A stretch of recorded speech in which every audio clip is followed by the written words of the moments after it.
देखो आज की वीडियो में ना आप लोगों को बहुत मजा आने वाला है, क्योंकि अभी आपने कुछ ही दिन पहले देखा होगा जम्मू कश्मीर के अंदर एक पत्थर के ऊपर जो नेशनल एम्बलम लगा हुआ था उसको पत्थर मार मार करके फोड़ दिया गया था, ये कह करके कि हमारे किसी भी मस्जिद मदरसे के प्रांगण में, हमारे किसी भी दरगाह के प्रांगण में कोई मूर्ति नहीं लग सकती, क्योंकि हमारे यहाँ पर मूर्ति पूजा पूरी तरीके से हराम है। और ऐसा नहीं है कि इन पत्थरबाजों को स्थानीय पक्ष और विपक्ष का सपोर्ट ना हो। मुफ्ती मोहम्मद सईद की बेटी चीख चीख करके ये बोल रही है, बुत परहस्ती या आइडल वर्शिप इस्लाम में सबसे बड़ा शिर्क माना जाता है। कल जो भी हजरत बल दरगाह में हुआ उसकी पूरी जिम्मेवारी वक्फ बोर्ड पे आती है। और ये ताजुब की बात है क्योंकि वक्फ बोर्ड के जो सारे मेंबर्स हैं वो मुसलमान हैं। तो क्या आपको इस्लाम का इल्म नहीं है? क्या आपको हमारे दीन के बारे में पता नहीं है कि आपने वहां इतनी बड़ी गुस्ताखी की? क्या आपने ये हरकत जानबूझ के की, कश्मीरीज को प्रोवोक करने के लिए की? और बजाय इसके कि आप माफी मांगे, आप चाहते हैं कि इन इनोसेंट कश्मीरीज पे एक एंटी टेरर लॉ लगे और पुलिस इनको पीएसए के अंडर अरेस्ट करे। तो मेरी जो यहाँ अथॉरिटीज हैं उनसे यही अपील होगी कि सबसे पहले आप इन्हीं लोगों को बुक करें जिनने जानबूझ के यहाँ के लोगों को प्रोवोक करने की कोशिश की, उनके रिलीजियस सेंटिमेंट्स के साथ खिलवाड़ किया और यहाँ ब्लास्फेमी इंसाइट की। तो जल्द से जल्द under section 295A of the Indian constitution they should be immediately booked and a strict president should be set for the future. Jammu Kashmir का जो मुख्यमंत्री है ना, वो खुद कह रहा है कि इन्होंने कोई बहुत बड़ा अपराध नहीं कर दिया, इनके ऊपर हम ऐसी कोई कड़ी कार्रवाई नहीं करेंगे। उन्होंने गलती की, हो गया, नहीं होना चाहिए था। पीएसए लगाने चाहिए। डरा धमका के ये करने का क्या फायदा? लेकिन कम से कम इनको अपना पास तो देख लेना चाहिए था। जिस टाइम पर मुफ्ती मोहम्मद सईद खुद मुख्यमंत्री थी, तब इसी प्रांगण में बड़े बड़े बोर्ड लगे हुए थे जिनके ऊपर नेशनल एम्बलम था, जिसके ऊपर अशोक की लाट का ये चित्र था। उस समय पर कुछ नहीं हुआ, अब हो रहा है। कारण क्या है? पूरे भारतवर्ष के अंदर आबादी इन लोगों की बढ़ती जा रही है। ऐसा नहीं है कि इनको हिंदुओं की मूर्तियों से नफरत नहीं है। ऐसे बहुत सारे न्यूज़ मैं आपको यहाँ पर भी दिखा दूंगा कि जब हिंदुओं की मूर्तियों को मंदिर के अंदर घुस करके तोड़ा गया, उनके ऊपर पेशाब किया गया, यहाँ तक कि गोरखपुर के मंदिर के ऊपर तो जानलेवा हमला तक करने के लिए लोग पहुंच गए थे। अक्षरधाम मंदिर के ऊपर तो इन्हीं बुत शिकन लोगों ने हमला तक कर दिया था। भारत के अंदर अभी तक जितने ब्लास्ट हुए हैं उन सब में भारत के अंदर बैठे हुए इन नमक हराम गद्दार कौम के लोग स्लीपर सेल बन करके काम करते हैं। जम्मू और कश्मीर तो वो क्षेत्र है जहां पर इस प्रकार के लगातार काम होते रहे। इन्होंने साफ कह दिया, पाकिस्तान से भी हमें आतंकवादी इंपोर्ट करने की आवश्यकता नहीं, खुद कश्मीर के लोग ही आतंकवादी बन जाते थे। लेकिन ये इतनी बड़ी भूमिका मैंने आप लोगों के सामने क्यों बांधी? क्योंकि अभी आप जो देखने वाले हैं ना, उसे देख करके आप सबसे पहले माथा पीटेंगे और उसके बाद में जोर जोर से हंसेंगे। ये एक वीडियो देख लीजिए। इसमें एक एक्टर है जिसको कि तानाजी फिल्म के अंदर औरंगजेब बनाया गया था। मुसलमान इसके ऊपर दूध डाल रहे हैं, इसको दूध से नहलाया जा रहा है। इस एक्टर का नाम है ल्यूक कैनी, और जिस फिल्म के अंदर इसने किरदार किया था उस फिल्म के अंदर ये खुद भी बहुत बुरी शिकस्त प्राप्त करता है। एक हारे हुए किरदार को दूध चढ़ाया जा रहा है, और वो भी ये कह करके कि ये तो औरंगजेब है। ल्यूक कैनी कितना खुश होगा। मान के चलो अगर औरंगजेब का ये रोल जॉनी सिंस ने किया होता तो आज का मुसलमान क्या कर रहा होता? उसको भी दूध से नहला रहा होता।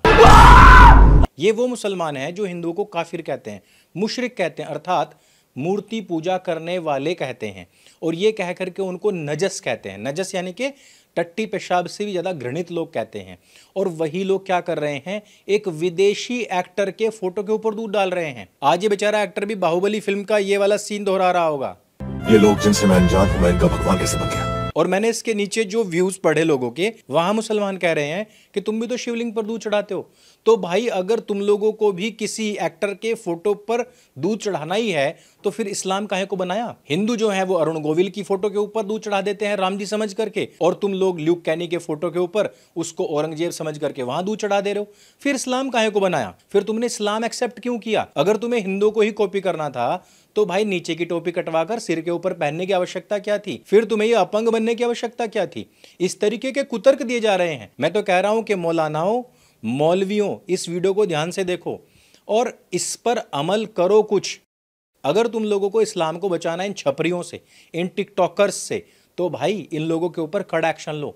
इनका STSJ करवाओ कहीं चौराहे पर गिरवा करके। इन्होंने या तो इस्लाम को पढ़ा नहीं है या फिर ये हिंदुओं को नीचा दिखाने के लिए सीधा सीधा हिंदुओं को ही कॉपी करने लग गए हैं। मुसलमानों की जो अपनी आइडियोलॉजी है वो क्या है, वो इस वीडियो में देखिए आप। मुसलमानों की जमीन है, मुसलमान रह जाएगा यहाँ पे, अपने इलाके में रहेगा हिंदू, मुसलमान के क्षेत्र में मुसलमान रहेगा। हाँ, मुसलमान रहेगा क्षेत्र में, हिंदू ने रहने का बस सिर्फ। अब मुझे ये बात समझ नहीं आती कि आजाद भारत के अंदर ही इलाका क्या होता है।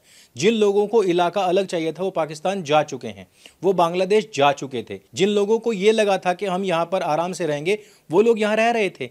अभी तक ना तो कहीं पर आपने देखा होगा नेशनल एम्बलेम को फोड़ा गया, तोड़ा गया था, ना ही अभी तक आपने यहां भारतवर्ष में इतने जोरों शोरों से पाकिस्तान के जिंदाबाद वाले नारे सुने होंगे, ना उसका झंडा फहराते हुए देखा होगा। पिछले कुछ वर्षों में जब से इनकी आबादी 30% को क्रॉस कर गई है, अब ये जानबूझकर रह करके अपने देश के लिए आवाज उठा रहे हैं। एक बात मुझे आप बताइए, अगर मुसलमानों को इस देश के अंदर रह करके इलाका ही करना था तो उन्होंने बंटवारा करवाया क्यों?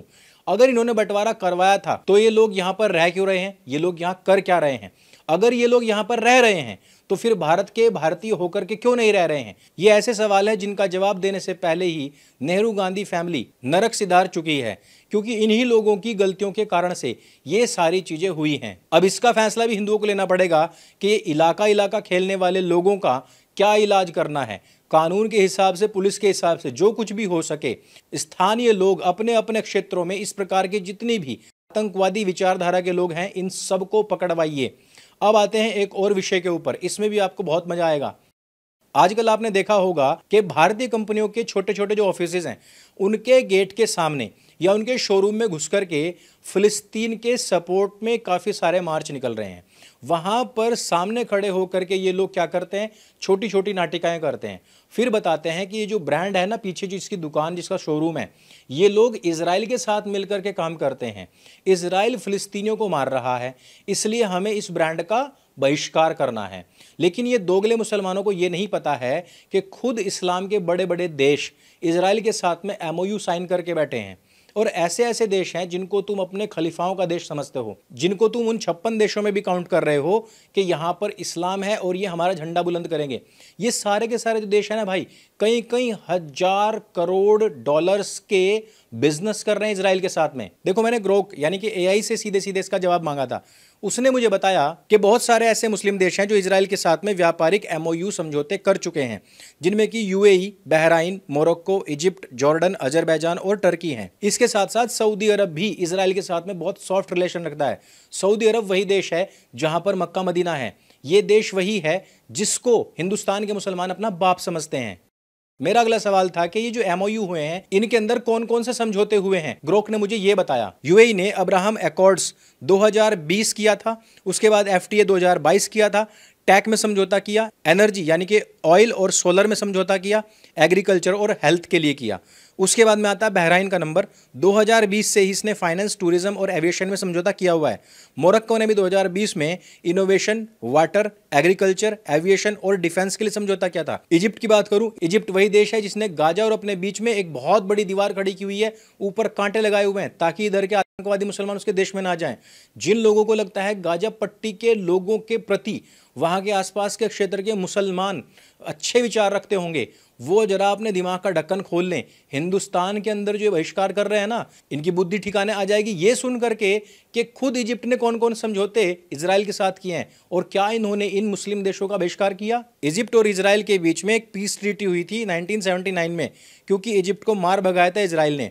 फिर उसके बाद में ट्रेड एग्रीमेंट हुआ 2004 के अंदर, और उसके बाद में एनर्जी, गैस और ऑयल तथा डिफेंस के लिए भी इजिप्ट को इजराइल सहायता करता है। उसके बाद जॉर्डन जो देश है वो मोहम्मद का असली देश है, ना कि मक्का मदीना, या कहिए कि सऊदी अरब। जॉर्डन क्या समझौते करता है, जॉर्डन को भी एक बार बहुत मार पड़ी थी तो उसने पीस ट्रीटी 1994 किया था। उसके बाद में उसने गैस एग्रीमेंट 2016 किया, वाटर एनर्जी डील की थी इसने 2021 में। एनर्जी और वाटर के लिए इसने कई सारे समझौते किए हुए हैं। अजरबैजान जो है वो 2017 से ही डबल टैक्सेशन के लिए डिपेंडेंट है, एयर कम्युनिकेशन के लिए 2016 से, और एनर्जी, ऑयल, डिफेंस और ड्रोन्स के लिए ये देश भी इजराइल के ऊपर ही डिपेंड करता है। अब बात करते हैं टर्की की, जिसको खलीफा का देश कहा जाता है, और हमारे हिंदुस्तान वाले तो बहुत टर्की करते रहते रात दिन। FTA 1996, डबल टैक्सेशन 1997, ट्रेड जिसमें की आती है स्टील और केमिकल्स, ये सारे के सारे समझौते इजराइल के साथ होते हैं। लेकिन भारत का मुसलमान इन देशों का विरोध नहीं करेगा, वो करेगा भारत का विरोध, क्योंकि ये इस देश को अपना मानते ही नहीं है, ये इस देश की तरक्की से जलते हैं। और वहां पर जो समझौते हो रहे हैं, एक वर्ड आप भारतीय मुसलमानों के मुंह से नहीं सुन सकते इनके खिलाफ। अब मैंने एक और सवाल पूछा कि भैया कितने $1 मिलियन का बिजनेस चलता है, स्क्रीन पर देख लीजिए, सब लोगों का लिख दिया है।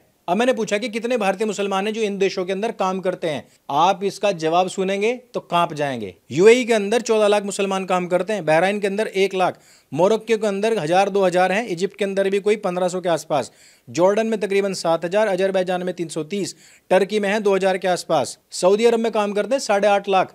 लेकिन सऊदी अरब इजराइल के बहुत अच्छे संबंध है। अब मुझे बताओ कि ये करोड़ों बिलियन डॉलर की जो कंपनीज यहां पर आपस में काम कर रही है, उन देशों के ऊपर भारतीय मुसलमान या वामपंथी क्यों नहीं बोलते? वहां पर इनकी जुबान क्यों सिल जाती है? वहां पर इनके मुंह से एक शब्द क्यों नहीं निकलता? भारत की कोई कंपनी होगी, केवल उसी के खिलाफ ये लोग क्यों बोलते हैं? इस वीडियो में मैंने आपको 3 सब्जेक्ट बताए हैं। तीनों के तीनों सब्जेक्ट पर जरा ध्यान से गौर करना। इस वीडियो को अगर अच्छी लगती है सबके साथ में शेयर करना। आप लोगों के साथ में जो भी बहस करते हैं उनके मुंह पर ये वीडियो दे करके मारना। इस वीडियो को स्टेटस पर लगाना, अपने व्हाट्सएप के ग्रुप में सबके साथ में शेयर करना और बताना कि हिंदुस्तान के खिलाफ कितनी साजिशें और षड्यंत्र चला रखे हैं इन दोगले लोगों ने। सांप से ज्यादा जुबानें हैं इन लोगों की, इनसे सावधान रहिए। और सांप के साथ में क्या हशर होता है देखते ही, वो भी आप जानते ही हैं। मेरे संग बोली सत्य सनातन वैदिक धर्म की जय। जय हिंद, वंदे मातरम।